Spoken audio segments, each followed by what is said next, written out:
Eh bien, j'ai le plaisir d'animer cette dernière table ronde sur un sujet on ne peut plus brûlant, que vous attendiez tous, j'imagine, voilà. Un sujet autour des bonnes pratiques et des stratégies à utiliser pour 2025. 2025 arrive à grands pas, c'est demain. C'est même presque, on y est presque, on a un pied dedans. Et l'idée, c'est vraiment de s'interroger aujourd'hui sur de quelle manière on va orienter nos communications avec tous les outils, toutes les plateformes et tout ce qui est à notre disposition déjà aujourd'hui, ce qu'on a pu tester, ce qui a fonctionné, ce qui a été existant et qui n'est plus. Qu'est-ce qu'on va faire en 2025 qui va fonctionner? Qu'est-ce qu'on met en place? C'est quoi nos pratiques actuelles aussi? Tout ça, c'est des questions que je vais poser à mes copains et copines à côté. Et on va on va tenter de démêler. Alors, on ne cherche pas une réponse universelle. Il n'y en a pas. En revanche, Ouais, t'es déçu, je sais. En revanche, on va essayer de démêler un petit peu tous les outils actuels et futurs, lesquels vont être les plus pertinents, avec lesquels on va plus facilement travailler et de manière la plus simple possible, comment on va pouvoir se mettre en avant nos entreprises et vendre ou se vendre. C'est un peu ça le social selling, voilà, pour clôturer. Et on parle bien de stratégie et de pratique, marketing et communication. Donc, qu'est-ce qu'on en fait? On va préparer ensemble 2025. Préparons ensemble 2025, c'est un joli titre.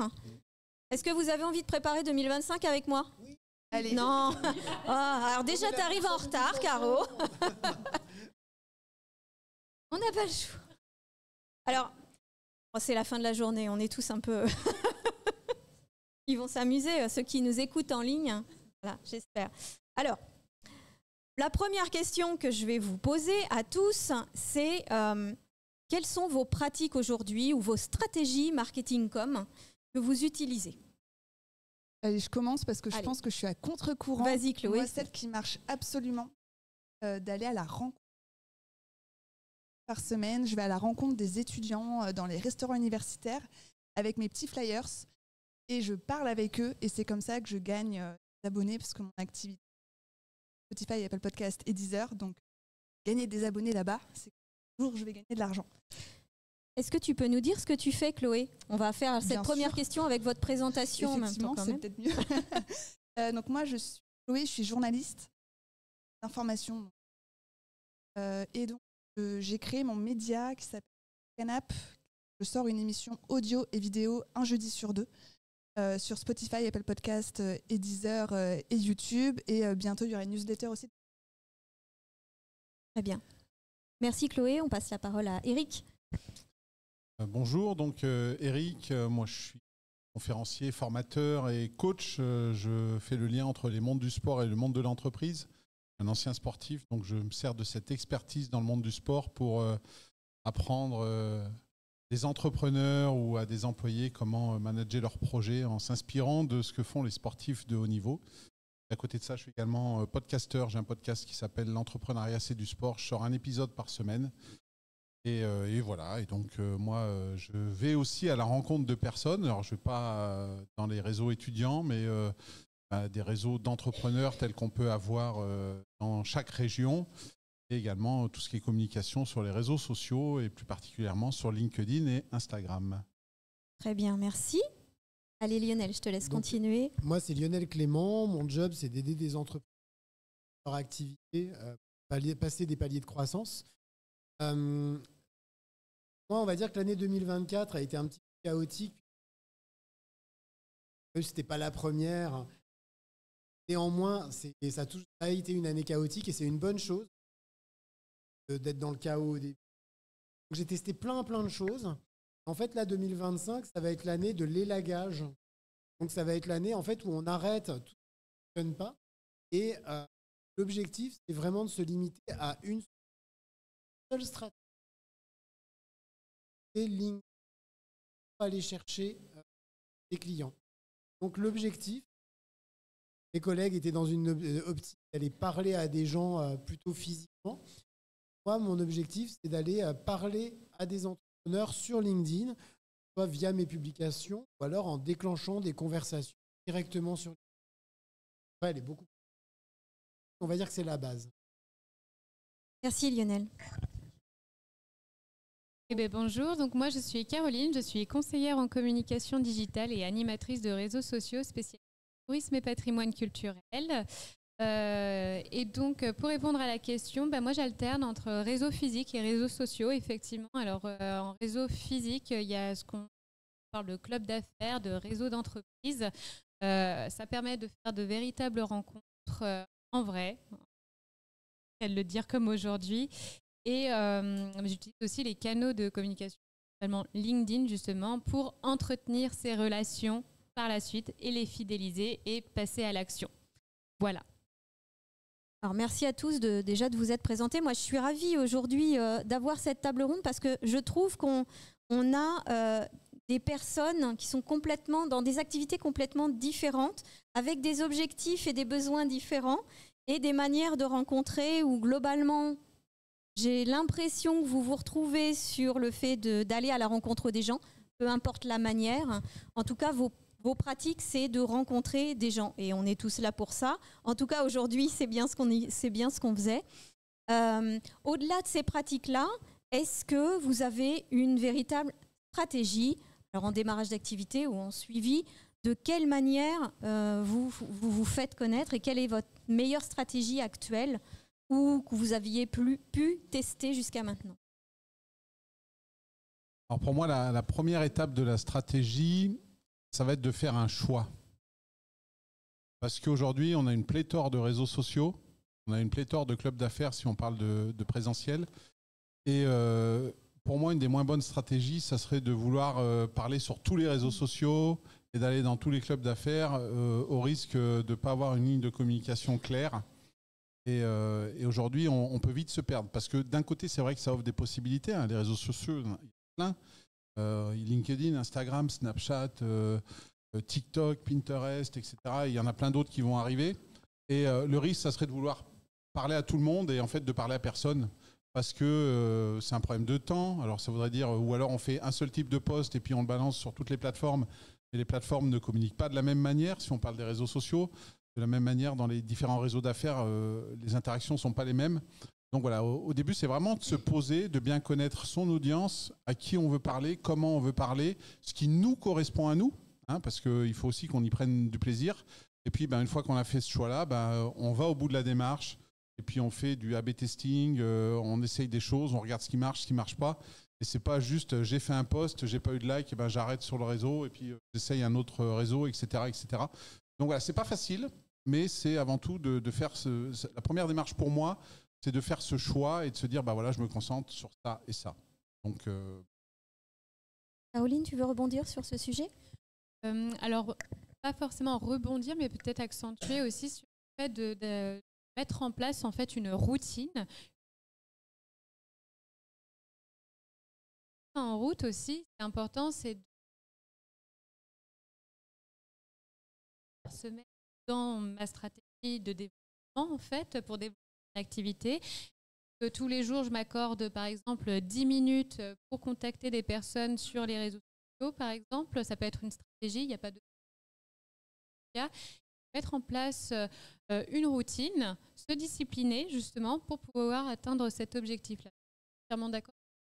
Ça ne sert à rien de se mettre sur tous les réseaux sociaux ou même dans tous les clubs d'affaires. Il faut vraiment choisir celui qui nous correspond. Ceux qui nous correspondent en tout cas, et surtout avoir une routine à partir de cette... Et vas-y Lionel. Pour compléter, et ça reboucle avec quelque chose que je disais ce matin, il faut bien... Là, la thématique de la table ronde, c'est un petit peu la stratégie 2025 qu'il faudrait à tout prix avoir. Or, je pense qu'il n'y a pas de stratégie 2025 qu'il faudrait à tout prix avoir. En fait, toutes les stratégies fonctionnent. Et ça, je me tuerais à le répéter, en fait. Même aller faire du porte-à-porte aujourd'hui, ça fonctionne.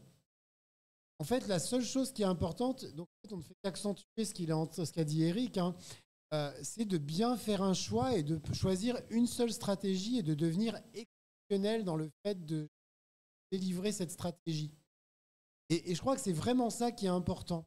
Vous allez souvent rencontrer des personnes sur les réseaux qui vous parlent un jour de ça, un jour de ça. Vous allez vous dire, mais peut-être il faut faire tout ça. Il faut faire du SEO, il faut faire des réseaux sociaux, il faut faire plein de choses.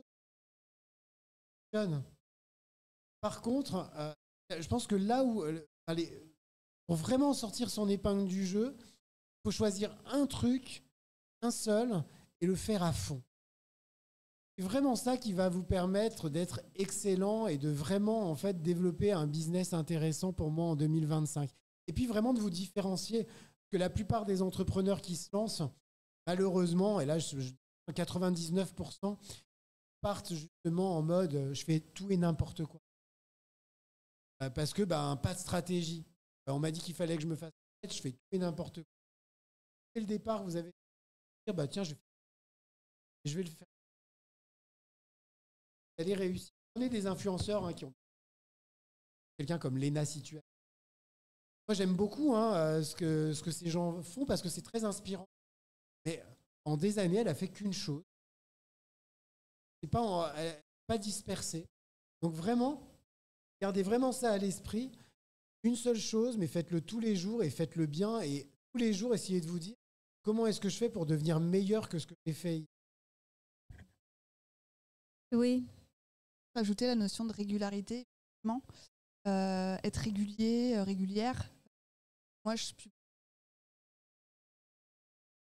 veut dire qu'un jeudi sur deux, une semaine sur deux, j'ai pas forcément de contenu. Je savais pas si ça allait. J'ai fait il y a 3 ans comme pour savoir communiquer. Sincèrement, on m'a rien appris sur les algorithmes. Donc, voilà, je teste encore et toujours.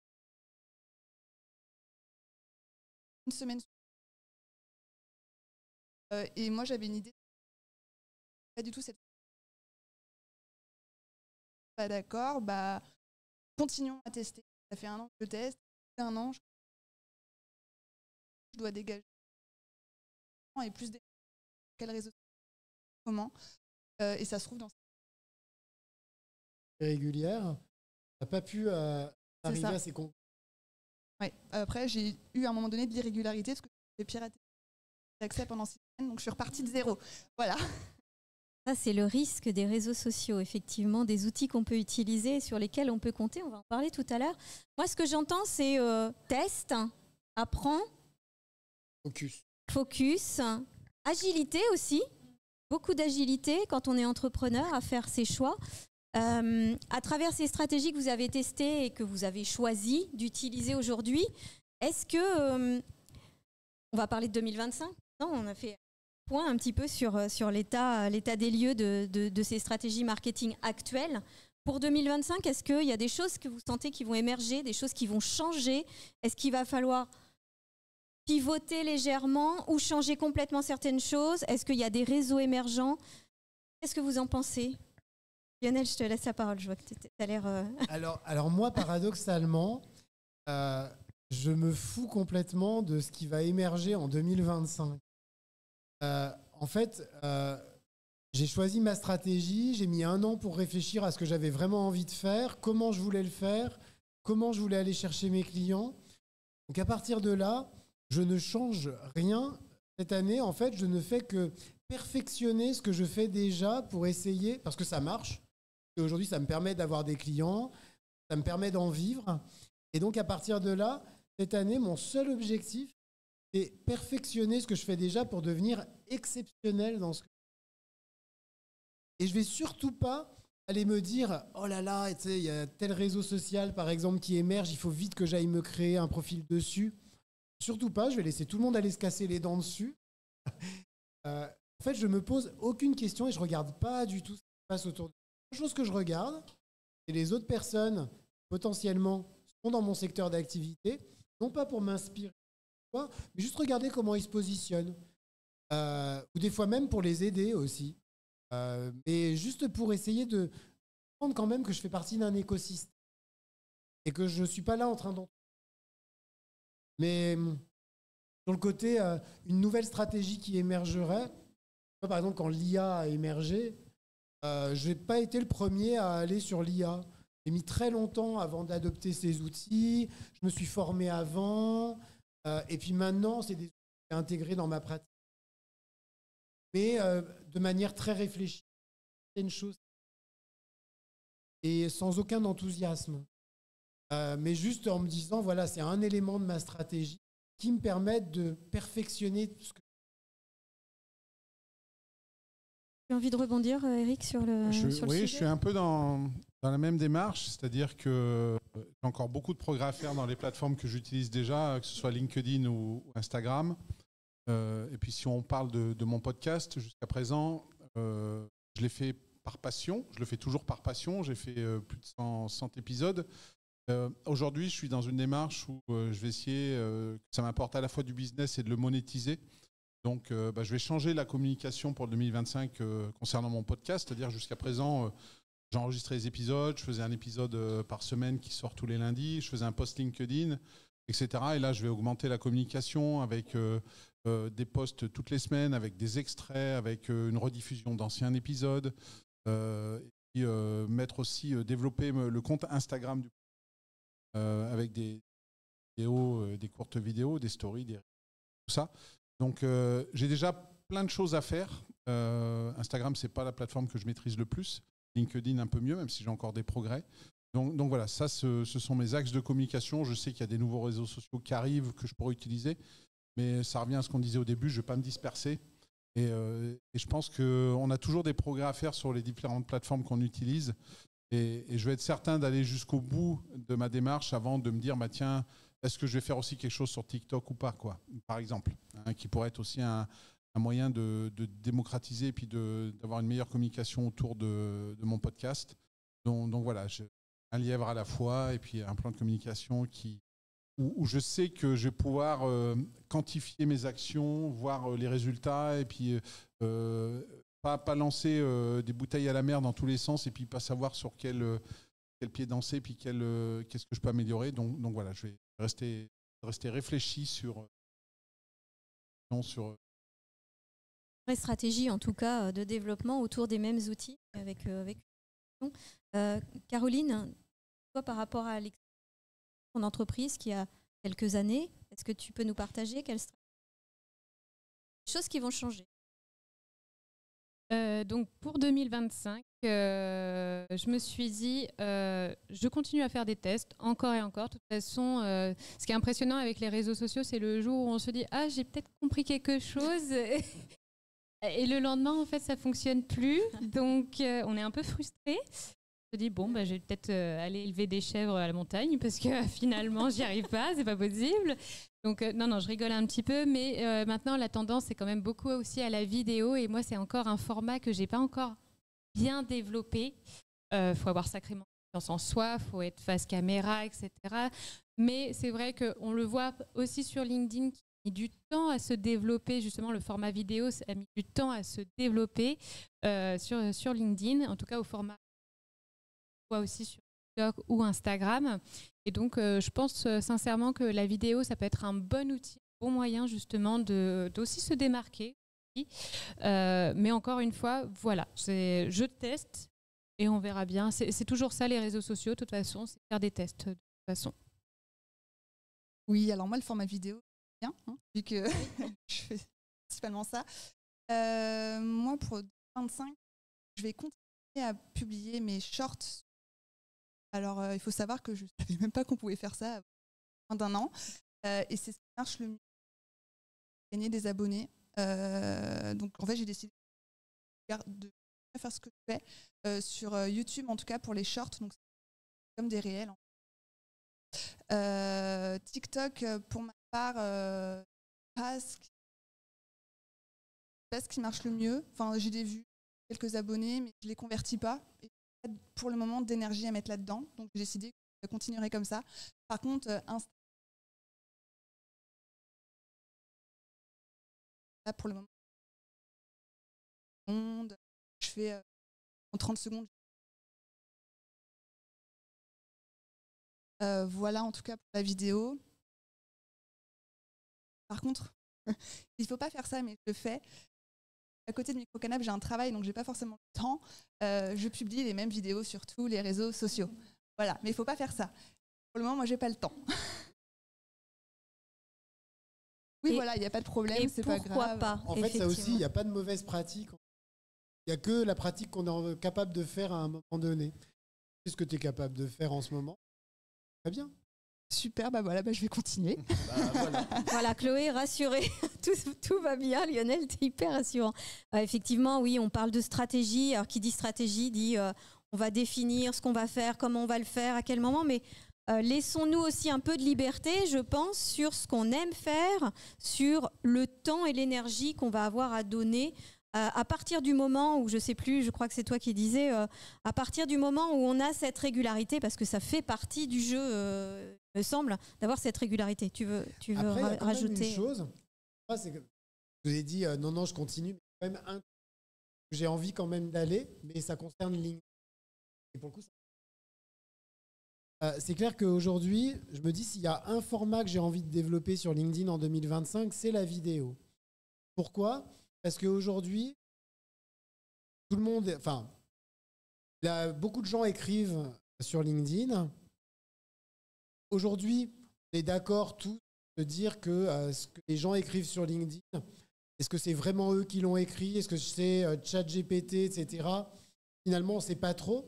Donc en fait, l'arrivée des IA a vachement nivelé en fait le ressenti qu'on a vis-à-vis de l'expertise d'une personne. Et ça, c'est quelque chose qu'on peut ressentir. Hein. Les gens se méfient beaucoup plus maintenant de publications écrites. Et il y a une chose dont je suis convaincu, c'est que quand on fait de la vidéo, on ne peut pas tricher. La vidéo, on ne peut pas tricher, il n'y a pas d'erreur. Quelqu'un qui n'est pas expert, en fait, à un moment, ça se voit au bout d'un moment dans ses vidéos.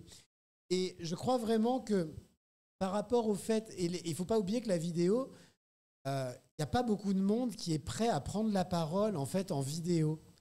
Parce que vous savez, je ne sais pas si vous le savez, mais la peur de prendre la prise de parole, même en vidéo, ça fait partie de la deuxième peur juste après la peur de la mort chez quelqu'un. Donc c'est prendre la parole en vidéo sur LinkedIn.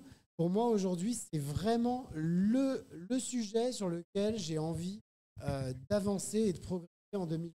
Je reste focus sur ce que j'ai dit, mais néanmoins, je me dis peut-être que vaut mieux faire des vidéos que de s'embêter à faire des posts, surtout à les écrire, etc. C'est long, c'est compliqué.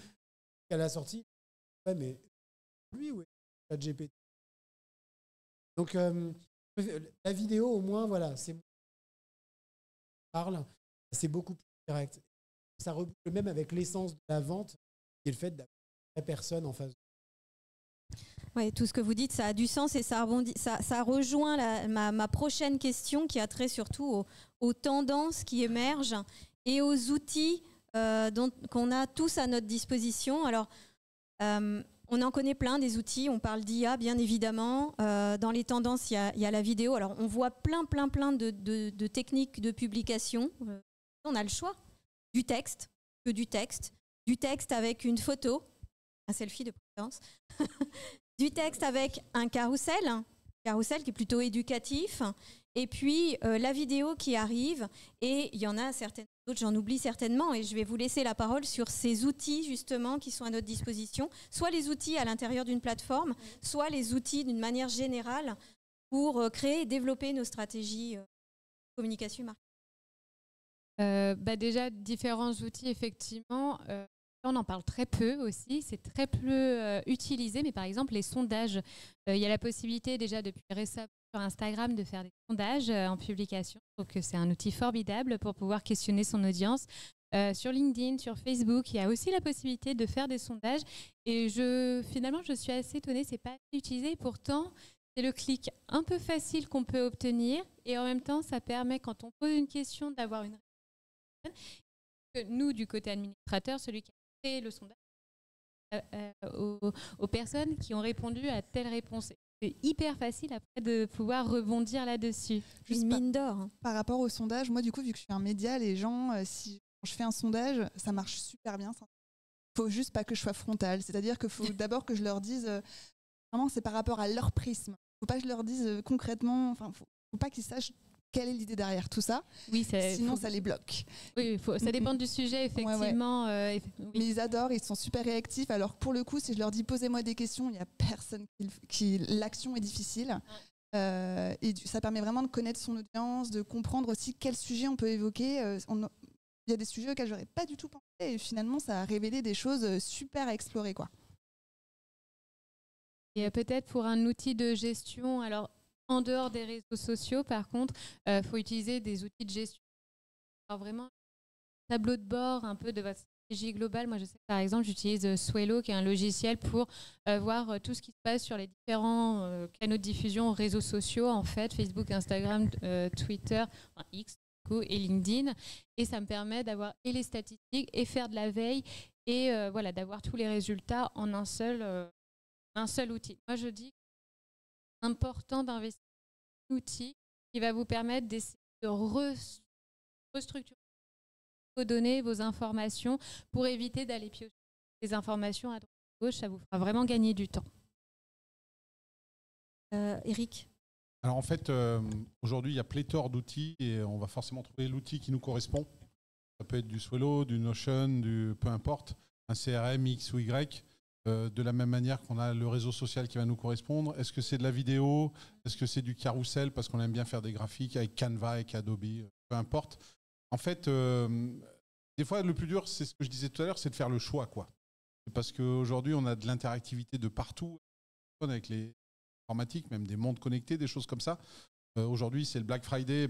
Forcément, on a reçu tous, je sais pas, 60 emails qui disent c'est aujourd'hui et pas demain. Donc, on va vite se dépêcher de finir le Social Selling Forum pour aller acheter des choses qu'on n'aura peut-être pas besoin ou pas. Bref, on a forcément un outil qui va nous correspondre, qui va nous aider. Et à partir de ce moment-là, si dans un premier temps, vous n'avez pas envie de faire de vidéo parce que vous êtes mal à l'aise, vous peut-être mieux faire un bon texte et un bon carrousel qu'une mauvaise vidéo. Il faut que ça vous corresponde. Et en fait, depuis tout à l'heure, on parle aussi de discipline et de régularité. La régularité, vous allez la voir si ça vous plaît, en fait. Qui aime avoir de la régularité dans quelque chose qui ne vous plaît pas tous les jours? Personne. Donc, prenez le temps de réfléchir à votre stratégie, à ce qui vous plaît, à la manière dont vous voulez communiquer, à qui. Et puis, voilà. Et puis, faites cette communication-là. Et puis, on va peut-être vous dire, oui, la vidéo, c'est ce qui vend le mieux. Si vous n'êtes pas prêt à faire de la vidéo, faites pas de la vidéo. Aujourd'hui, dans le monde du podcast, l'explosion aujourd'hui des podcasteurs, c'est la vidéo. C'est-à-dire qu'au départ, le podcast, c'est un format audio. Et de plus en plus, aujourd'hui, on voit des podcasts vidéo. Moi, aujourd'hui, je ne suis pas prêt à investir tant de milliers d'euros et tant de milliers d'heures de montage, de tout ça, pour faire de la vidéo. Je ne vais pas faire de vidéo, de podcast en 2025 ou juste 1 ou 2 tests comme ça. Parce que ça ne me correspond pas. Alors que je sais qu'aujourd'hui, c'est la tendance d'évolution. 1000, 2000, 5000 euros dans des caméras dans un studio, faire venir les gens en présentiel et puis faire du montage après, etc., etc. Donc, je vais rester sur du podcast audio et ça me va aller très bien. Et peut-être que dans 1 an, je ferai autre chose. Mais voilà, donc c'est trouver ce qui vous correspond et ce qui vous donne le smile tous les jours, en fait. C'est ça qui va faire que vous allez être régulier. Si vous trouvez une manière de communiquer, des outils SaaS ou autres qui vous plaisent à utiliser, vous allez vouloir vous en servir tous les jours, comme n'importe quelle activité que vous faites, soit sportive, culturelle, musicale, etc. Tant que ça vous plaît, vous continuez. Là, ça va être pareil, à part que ça va être lié à votre sphère professionnelle. Et toi, outils? Alors moi, je voudrais quand même distinguer deux choses. Vous êtes une entreprise qui démarre, vous êtes en train de vous lancer, vous n'avez pas besoin d'outils. Mais vraiment pas. Vous avez besoin de rien. La seule chose dont vous avez besoin, c'est ce que vous avez dans la tête et le fait d'aller tester votre projet. Mais vous avez besoin de rien d'autre, en fait. Alors, vous allez rencontrer plein de gens qui vont chercher à vous vendre des outils en phase de démarrage, mais très clairement, ça ne vous aidera pas à ce moment-là. Donc, le seul truc dont vous avez besoin aujourd'hui pour vous lancer, c'est ça. Et ça, on l'a déjà tous dans la poche. Avec ça, et un ordinateur, en gros, ça suffit. N'importe quoi. Moi, quand j'ai lancé ma boîte il y a 1 an, je m'étais lancé le challenge de lancer ma boîte avec moins de 100 balles. Donc, j'avais déjà un ordinateur, j'avais un téléphone qui n'est pas celui-là parce qu'à l'époque, j'avais moins de sous pour acheter un ordinateur ou un téléphone. Mais je m'étais dit, je vais lancer avec moins de 100 balles. Et en fait, j'ai fait mes 15 000 premiers euros avec les moins de 100 balles, en fait. Et après, parce que j'avais commencé à avoir des clients, etc., et là, c'est la deuxième phase, la phase de la boîte qui a validé qu'elle avait un marché, justement. Là, à ce moment-là, je me suis dit, maintenant, aussi c'est cool parce que c'est mon métier, comment est-ce que je peux faire pour mettre en place des process pour me faciliter la vie? Parce que l'air de rien, d'avancer comme ça, en mode au début un peu chaos, un peu compliqué. Qu'est-ce que je peux mettre en place pour me faciliter la vie? Et là, je sens maintenant que j'ai besoin d'outils. Et là, j'ai commencé à mettre en place des outils. Donc, vraiment, ce qui est important, c'est vraiment de se poser cette question. Je démarre, j'ai besoin de rien, j'ai juste besoin de ma détermination. J'ai validé que j'avais un marché et je commence à faire du chiffre d'affaires. Là, je commence à avoir besoin de me structurer. Et faites attention, grand piège chez plein d'entrepreneurs. Je l'ai vécu dans ma première boîte. On achète un petit outil par là, un petit outil par-ci, et puis c'est 20 €, c'est un abonnement SaaS. On se dit, pas cher, 20 balles. Et puis ça. Et puis à la fin, on a commencé à bosser ensemble. On s'est rendu compte qu'elle payait pour 1 800 €. Et elle me dit, mais je comprends pas, je m'étais pas rendu compte. Et en fait, c'était juste tous les outils qu'elle cumulait, en fait. Et les 3/4, c'était des outils qu'elle utilisait peu, voire pas. Donc, vraiment, soyez hyper discret dans le choix de vos outils. En fait, il vaut mieux avoir très, très peu d'outils. Par exemple, si vous êtes tout seul pour développer votre activité, vous n'avez absolument pas besoin de sur les réseaux. Vous n'en avez pas besoin.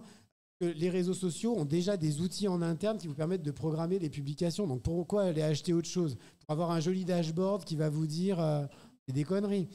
Un CRM, si vous êtes tout seul et que vous avez besoin de 4 ou 5 clients, par exemple, par mois, admettons, pour générer une activité de service, est-ce que vous avez vraiment besoin d'investir dans un CRM? Pas sûr. Vous voyez, tout cet enjeu, c'est de vous dire de quoi est-ce que vous avez vraiment besoin pour progresser. Et surtout, de ne pas cramer votre cash.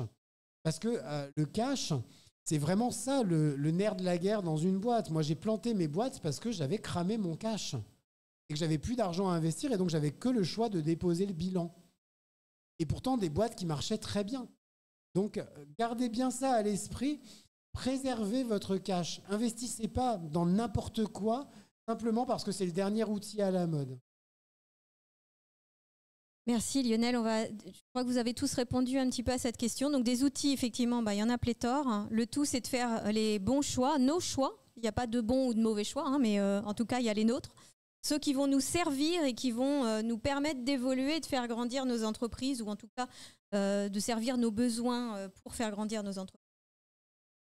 Alors, à travers toutes ces tendances, parce que moi, je trouve que le monde, il évolue de plus en plus vite. Ça n'a jamais été aussi vite.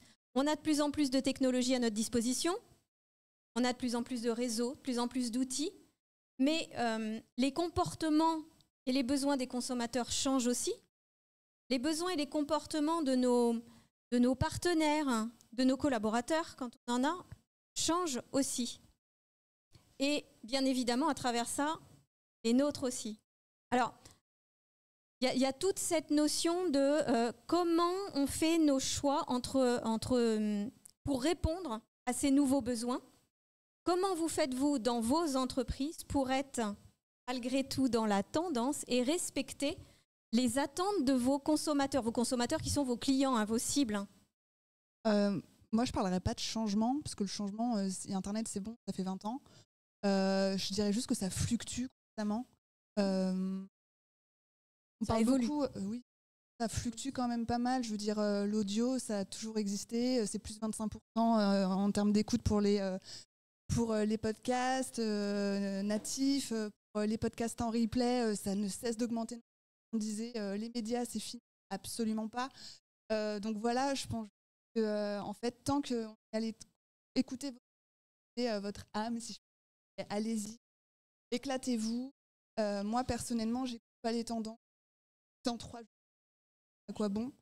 Je fais ce qui me correspond. Il y a trouver là-dedans. Ah bah tant pis. Voilà. Alors, en fait, c'est son message qui va être important. Oui, ça fluctue. Moi, quand j'ai créé mon entreprise, je me disais, bah tiens, je peux aider telle et telle personne, je peux aider telle personne. Et en fait, j'allais m'intéresser aux personnes. Et en fait, en parlant à tout le monde, je parlais à personne. Et en fait, c'est comme demain, si vous avez quelque chose à faire dans votre maison, que vous avez un électricien qui vient et qui vous répare votre électricité et puis qui vous dit en même temps, bah, je peux faire la toiture, je peux faire la peinture, je peux faire les fenêtres. Il y a un moment où vous allez dire, mais s'il fait tout, il va peut-être faire tout mal, quoi. Il ne peut pas tout savoir faire. Ben, c'est exactement pareil. Donc, il y a un moment, j'ai pris un peu de recul et je me suis dit, ben voilà, qu'est-ce que tu as envie de faire ? C'est quoi, toi, ton expertise ? Et mon expertise, c'est plus d'aider à clarifier les projets et puis à les mener au bout, maximiser les chances de réussite de votre projet, pro ou perso. Et en fait, après, que vous soyez un étudiant, un sportif, un entrepreneur ou un manager, ça peut vous parler. Mais j'ai changé cette communication sur ce sens-là.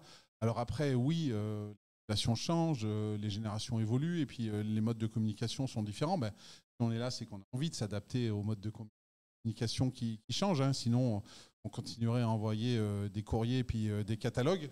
On voit, il y a de moins en moins d'entreprises qui ont des catalogues et ça marche toujours. Il y a toujours autant de monde dans les magasins alors qu'il y a moins de catalogues papier.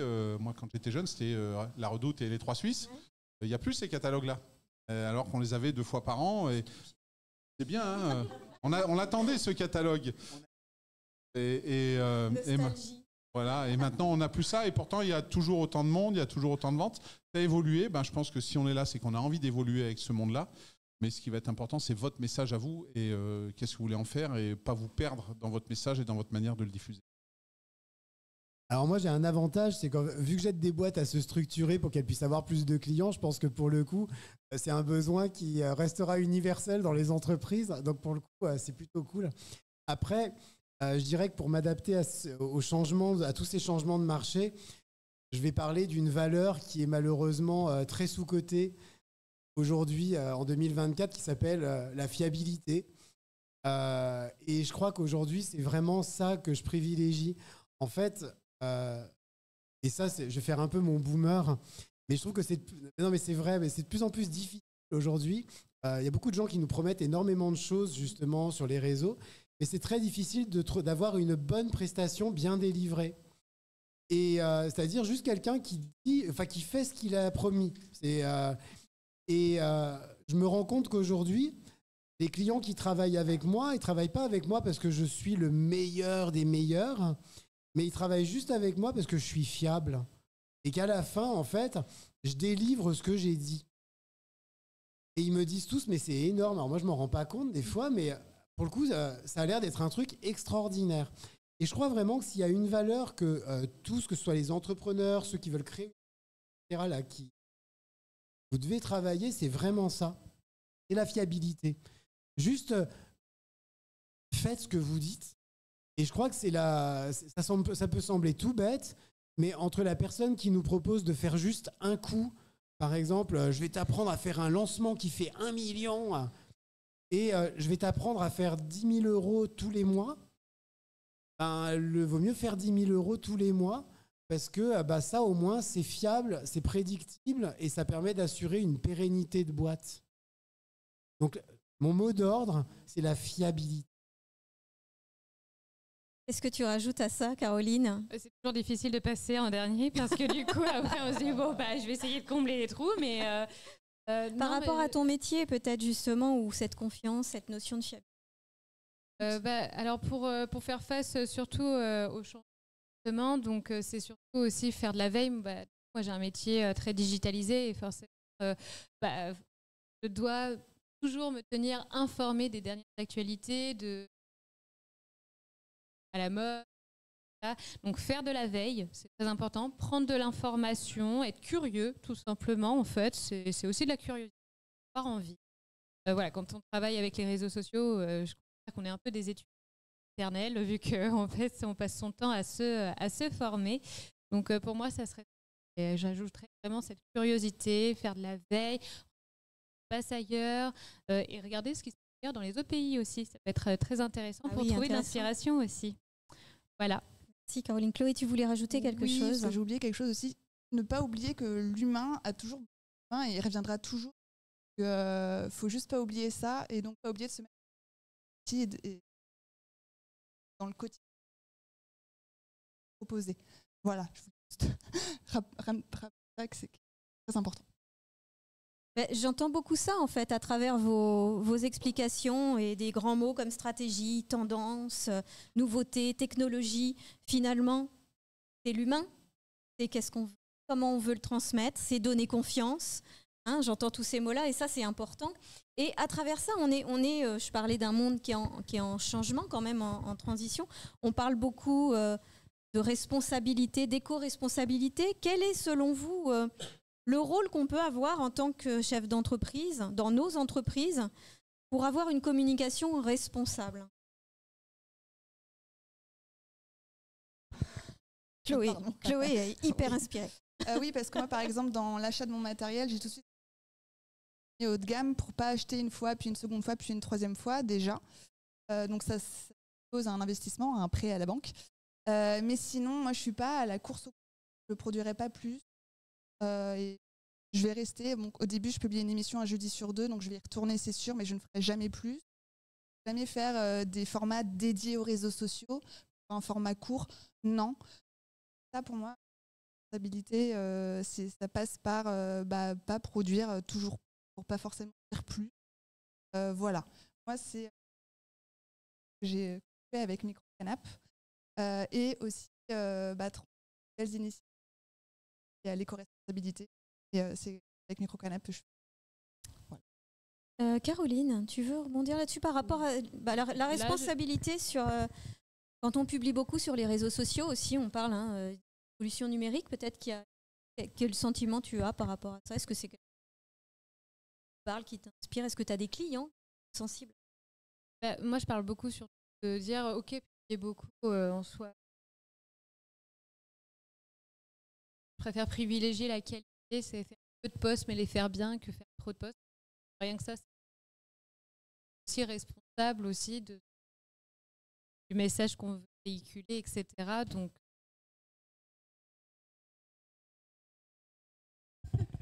moi, je t'avoue que je me pose pas ces questions-là. Alors, c'est terrible parce que pour ce coup, quand même une conscience écologique comme tout le monde. Mais je me pose pas ces questions-là. En fait, parce que je fais ce que j'ai à faire pour ma boîte. Parce que, par contre, je sais que si je fais pas ce qu'il faut pour ma boîte, elle marchera pas. Donc, à un moment, je fais ce qu'il faut pour ma boîte pour qu'elle marche. Après, par contre, la seule chose que je fais, mais c'est plus pour ma tranquillité d'esprit que pour des raisons éco-responsables, mais ça a peut-être des répercussions éco-responsables, bien peut-être, mais c'est plus pour moi parce que je suis un peu feignant. Moi, je fais un métier de feignant, parce que mon but, c'est de rendre les gens feignants, en fait. Donc, c'est juste que je recycle beaucoup mes contenus. Donc, il y a une démarche de recyclage. Je pars du principe que quand on écrit, on en parlait tout à l'heure pour les podcasts, et quand j'écris un épisode de podcast, par exemple, j'en fais un article de blog, je le segmente pour en faire des reels, etc. J'essaye de gagner du temps, en fait, par rapport à ça.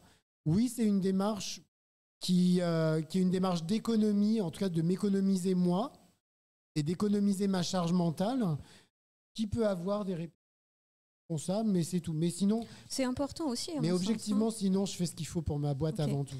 Éric, si tu as quelque chose à rajouter rapidement, puis je voudrais peut-être donner la parole dans le public. On a quelques minutes. Il y aura peut-être une question. Mais Éric, je te laisse finir sur ça. Alors c'est vrai que c'est dur de passer en dernier. Juste, on a tout un tas de bonnes méthodes qui sont sur LinkedIn, sur Instagram. Il faut poster à telle heure, tel jour, etc. C'est là que l'algo va être le meilleur. Moi, je veux juste dire, si on me dit c'est le mardi, c'est à 8h15 et que ce jour-là, j'ai rien à dire, je dirai rien, quoi. Je vais pas me forcer à faire un post parce que ce jour-là, on m'a dit ça, comme l'a dit Lionel. Je fais ce qu'il faut pour ma boîte et si un jour, j'ai rien à dire, je dis rien. Et puis, voilà, c'est aussi ça l'éco-responsabilité. Pas remplir l'espace juste pour le remplir alors qu'il n'y a pas besoin. Quoi. Communiquer, c'est pas que des outils, c'est surtout les humains qui composent l'entreprise. Il y a une question. On s'entend pas, c'est juste pour le retour live.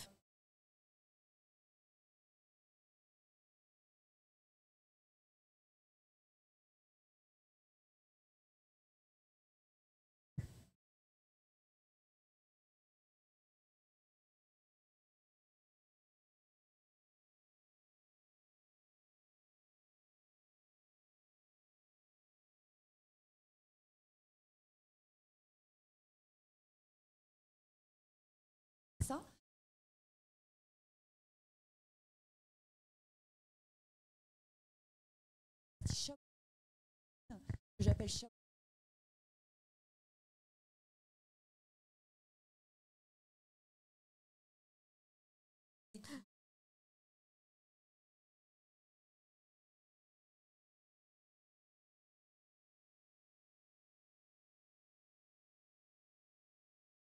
Par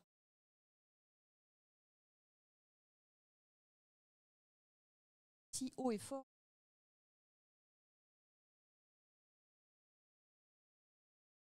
Mais je pense que c'est un sujet qui c'est vraiment un sujet qui hérisse beaucoup de monde. Oh oui. Malheureusement, je vais vous faire une réponse de stoïcien. Si, mais c'est qu'il y a des choses qui dépendent de nous et d'autres qui n'en dépendent pas. Et moi, avant, ça m'énervait et je me disais, mais c'est horrible. Moi, je fais plein de choses bien, etc. Et les gens, ils vont dans ces espèces de miroirs aux alouettes où on sait d'avance qu'il va rien se passer pour eux, etc. C'est horrible. Et après, je me suis rendu compte que la seule chose que je pouvais faire, c'était justement d'être fiable et d'être déterminé. Mais le côté déter, ma reconversion, la recréation de ma boîte, j'en parlais tout à l'heure avec Sébastien Beaujeau, elle s'est vraiment faite dans la violence. Là, vous voyez un Lionel Clément, vous voyez un peu combatif, etc. Mais il faut voir qu'il y a 2 ans et demi en arrière, je déposais mon bilan et je vendais ma maison pour payer la dette de ma boîte. Donc, c'était déjà autre chose. Mais il y a une chose qui est importante, c'est que j'ai toujours eu conscience de ma fiabilité et que je suis déter. Et que je me dis que de toute façon, même si je me plante, je vais toujours y arriver. Croyance au fond de moi, vous voyez, j'ai 50 ans et j'en suis encore en mode « j'y arriverai ». Et ça, je crois que c'est vraiment le plus important. Merci Lionel. Et si vous avez cette conviction-là, on va clôturer. Je crois vraiment que de toute façon, à un moment ou à un autre, c'est vous qui allez prendre le pas sur ces gens qui, de toute façon, au bout d'un moment, ça se sait. Merci, oui, sur ce mot de la fin, parce qu'effectivement, ça se sait. Et on voit de tout sur les réseaux sociaux. Parce que plus il y a de réseaux, plus il y a de possibilités de communiquer. Gardons les pieds sur terre, restons humains, restons motivés et déterminés, tu as raison, et puis surtout fiables. Et essayons de donner confiance aux gens. Je pense que c'est là-dessus qu'on va faire notre différence. Au-delà, finalement, des stratégies et de toute cette digitalisation, c'est vraiment l'humain qui reste au cœur de nos métiers et de nos échanges et du fait de pouvoir vendre et se vendre.